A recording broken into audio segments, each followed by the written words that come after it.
We provide you the platform to turn your dreams into reality. Give wings to your aspirations with KR Mangalam University.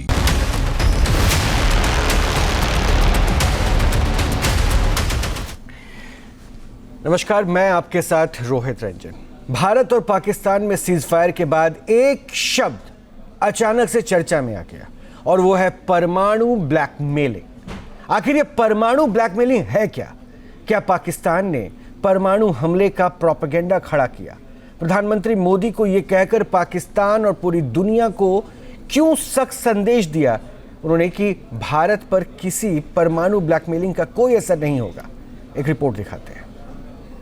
Nuclear blackmail की आड़ में पनप रहे आतंकी ठिकानों पर भारत सटीक और निर्णायक प्रहार करे।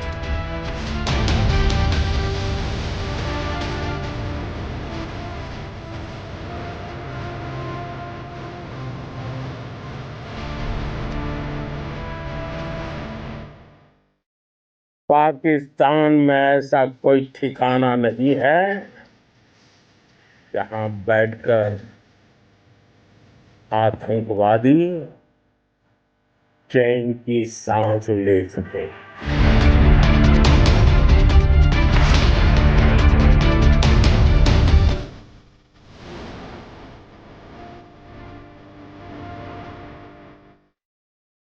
हम घर में घुसकर मारेंगे और बचने का एक मौका तक नहीं देंगे।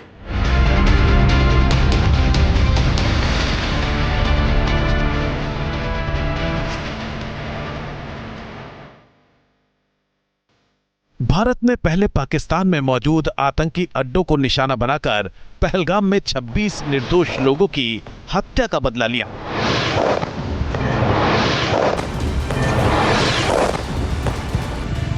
फिर पाकिस्तान के सैन्य ठिकानों को निशाना बनाकर मुल्ला मुनीर की सेना की कमर तोड़ दी।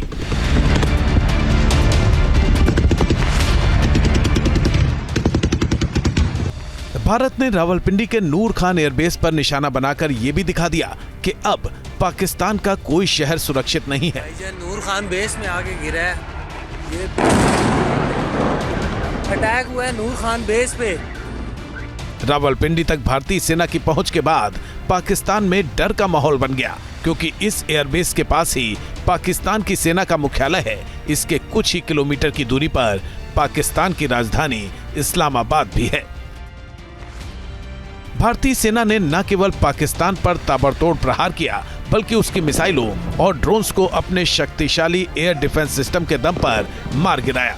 जब पाकिस्तान न हमला कर सका न अपनी सुरक्षा, तो उसने सरेंडर करने में ही भलाई समझी। भारत ने पाकिस्तान से अपनी शर्तों पर सीज फायर किया और साफ कर दिया कि किसी भी आतंकी हमले को युद्ध समझा जाएगा। सीज फायर के ऐलान के तीसरे दिन जब पीएम मोदी जवानों का हौसला बढ़ाने जालंधर के आदमपुर एयरबेस पहुंचे, तब भी उन्होंने पाकिस्तान को लाउड एंड क्लियर मैसेज दे दिया। मैसेज ये कि अब आतंकवाद को बढ़ावा दिया तो बख्शा नहीं जाएगा। आतंक के विरुद्ध भारत की लक्ष्मण रेखा अब एकदम स्पष्ट है। अब फिर कोई टेरर अटैक हुआ तो भारत जवाब देगा, पक्का जवाब देगा। इस दौरान पीएम मोदी ने किसी भी परमाणु धमकी को न सहने की बात कहकर पाकिस्तान के साथ पूरी दुनिया को भी सख्त संदेश दे दिया। कोई भी न्यूक्लियर ब्लैकमेल भारत नहीं सहेगा। हम आतंक की सरपरस्त सरकार और आतंक के आकाओं को अलग अलग नहीं देंगे।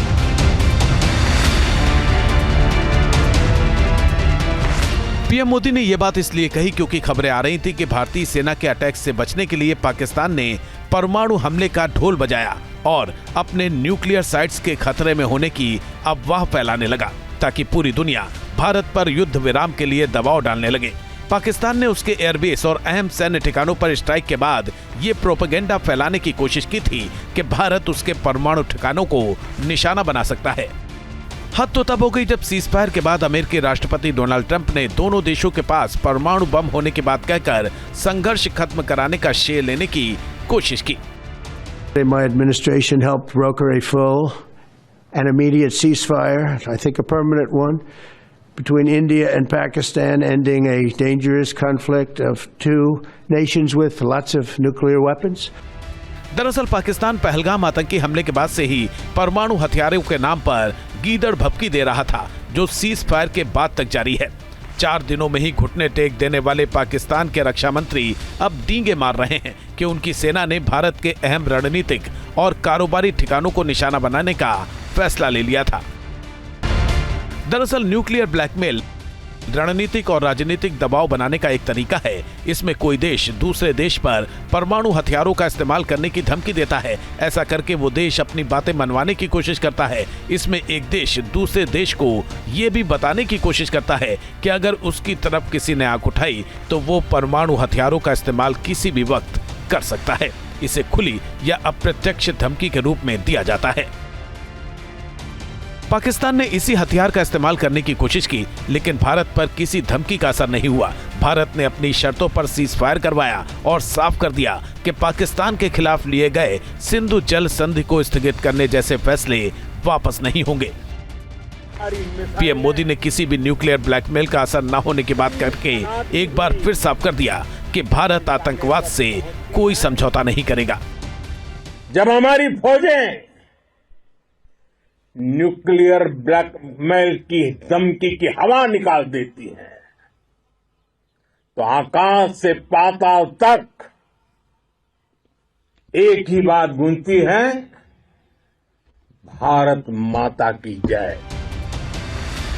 पीएम मोदी ने आतंकवाद और बातचीत के एक साथ न चलने के साथ खून और पानी के एक साथ न बहने की बात करके भी अपने इरादे साफ कर दिए कि अगर पाकिस्तान ने अब कोई हिमाकत की तो भारत उसे बख्शेगा नहीं। Team news nation. अब ऐसे में एक प्रोपेगेंडा लगातार पाकिस्तान की तरफ से उठाया जा रहा है कि परमाणु जैसा कुछ विस्फोट हुआ, रेडिएशन हुआ। हालांकि भारत ने बिल्कुल स्पष्ट कर दिया, अपने स्पॉट्स क्लियर कर दिए। जरा उस पॉइंट्स को समझते हैं।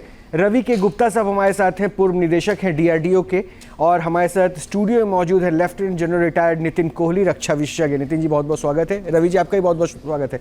सबसे पहले नितिन जी मैं चाहूँगा, एक मैप है हमारे पास, इस मैप में ज़रा पाकिस्तान के हमने उन तमाम सेंटर्स को पॉइंट आउट कर रखा है जहाँ पर परमाणु ठिकाने हैं। अगर आप स्टिक ले लें सर प्लीज़, समझाएं ज़रा इसकी क्या अहमियत है और कहाँ पे किस पॉइंट पर पाकिस्तान ये मिसगाइड करने की कोशिश कर रहा है।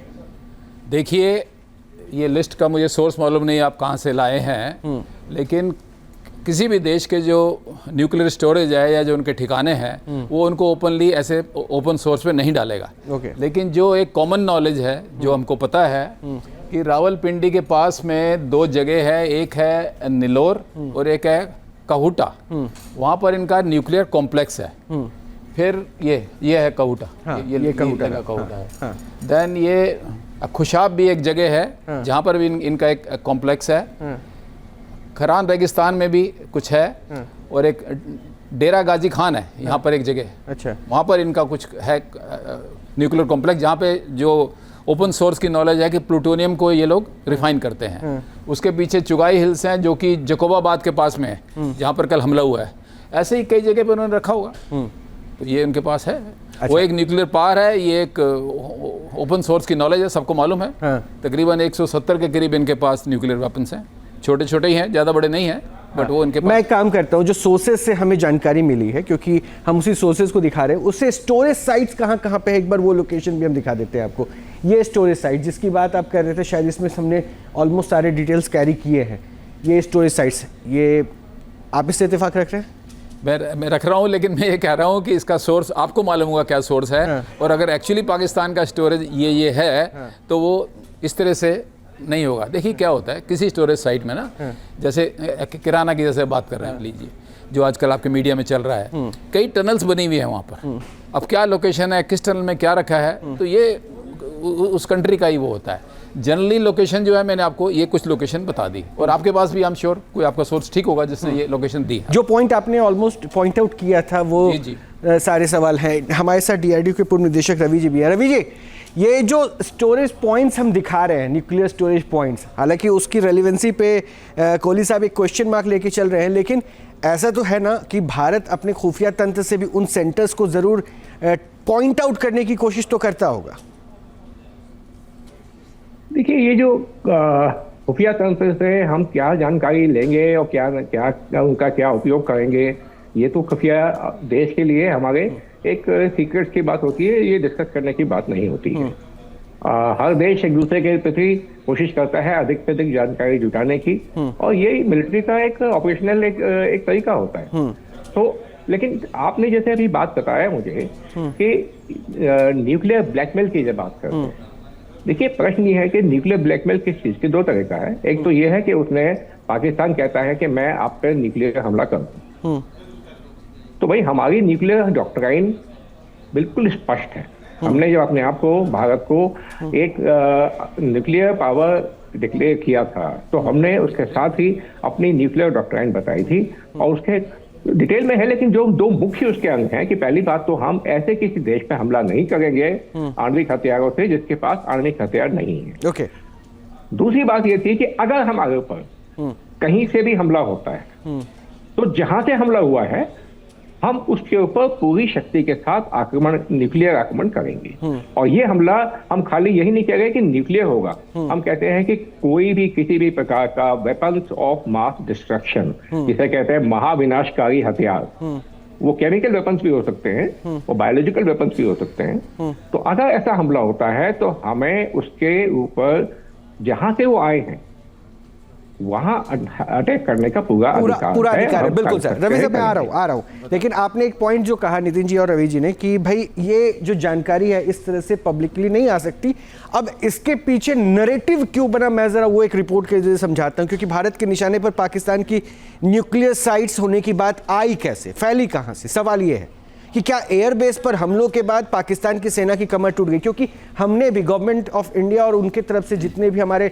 डिफेंस के सेक्शन है या फिर दूसरे सेक्शन एमईए ने भी, वो एक एक वीडियो और तस्वीर जारी करके कहा हमारा टारगेट सिर्फ एयरबेस था, परमाणु ठिकाने पर हमने कोई स्ट्राइक नहीं किया। हमने तो पूरे एविडेंस दिए। अब ऐसे में भारत ने कैसे इस प्रोपेगेंडा का जवाब दिया और कैसे वो किसी भी दबाव में झुका नहीं, एक रिपोर्ट देख लीजिए, फिर इससे क्लियर हो जाएगा कि पाकिस्तान दरअसल न्यूक्लियर शब्द को जोड़कर एक प्रोपेगेंडा कर रहा है।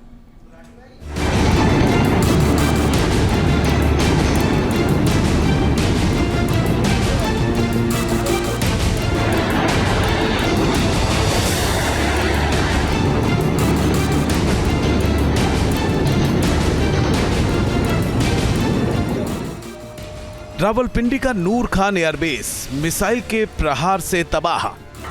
भाईजान नूर खान बेस में आके गिरा है। ये अटैक हुआ है नूर खान बेस पे। पाकिस्तान के पंजाब का सरगोधा एयरबेस भारत के हमले में तबाह।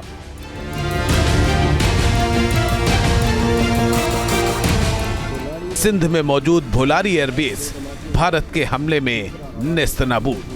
भोलारी एयरबेस पे ये 2 धमाके हुए हैं। इन 3 एयरबेस पर भारतीय हमलों ने पाकिस्तान को इस कदर डरा दिया कि उसने तुरंत ऑपरेशन सीजफायर शुरू कर अमेरिका की शरण में युद्ध विराम की गुहार लगा दी। दरअसल 9 और 10 मई की दरमियानी रात को भारत ने एक के बाद एक हमले करके पाकिस्तान के 11 एयरबेस तबाह कर दिए। इन हमलों से भारत ने पाकिस्तान की हवाई ताकत के दावों को मिट्टी में मिला दिया। The bases we struck include Chaklala, Rafiki, and mind you, Chaklala is Islamabad. Rahim Yar Khan, Sakar, sending a clear message that aggression will not be tolerated. This was followed by strikes at Sargodha, Bholari, Jacobabad.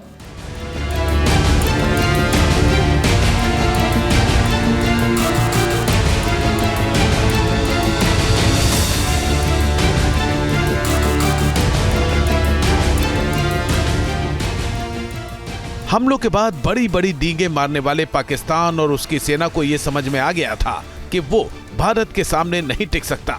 इसलिए पाकिस्तान ने परमाणु हमले की धमकी और अपने परमाणु ठिकाने की सुरक्षा पर सवाल उठाने शुरू कर दिए। सवाल है कि क्या पाकिस्तान ने परमाणु ठिकानों पर हमले का प्रोपेगेंडा खड़ा किया? क्या पाकिस्तान ने एटॉमिक रेडिएशन का डर दिखाकर दुनिया पर दबाव बनाया?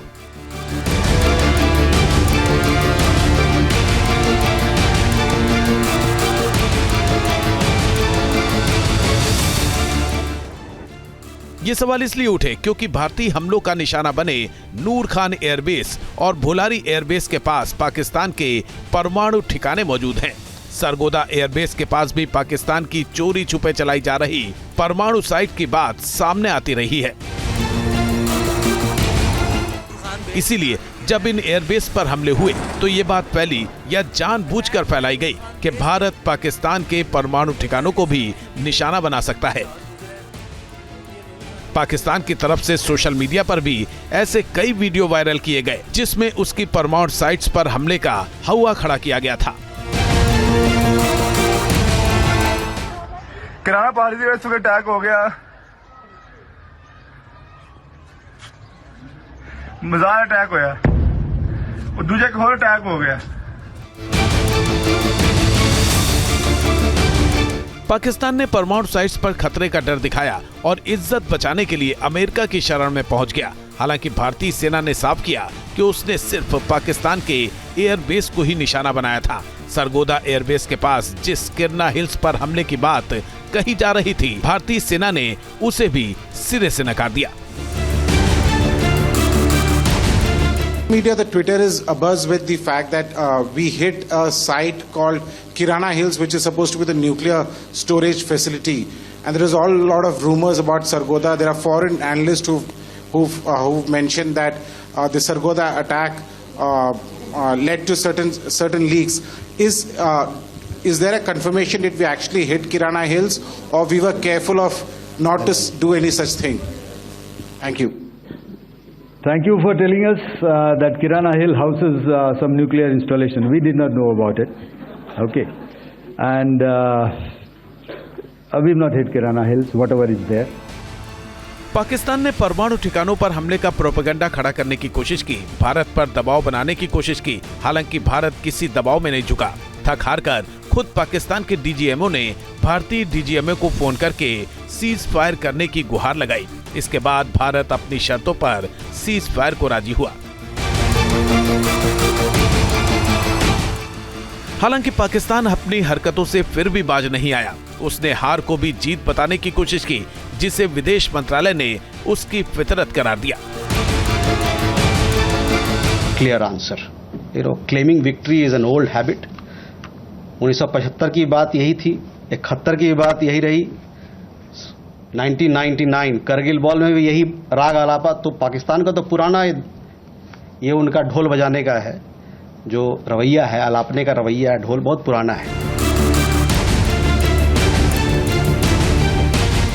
भारत ने पाकिस्तान में मौजूद आतंकी अड्डों को कहकर निशाना बनाया और डंके की चोट पर पाकिस्तान के सैन्य ठिकानों को भी तबाह कर दिया। अब भारत ने यह कहकर पाकिस्तान को चेतावनी दे दी है कि उस पर परमाणु ब्लैकमेलिंग का कोई असर नहीं होगा और अगली बार हिमाकत की तो आतंकियों और उसकी सरपरस्त सरकार को एक ही तराजू में तौला जाएगा। Team news nation. News nation अब व्हाट्सएप पर खबरों के ताजा अपडेट के लिए न्यूज नेशन के इस क्यूआर कोड को स्कैन करें।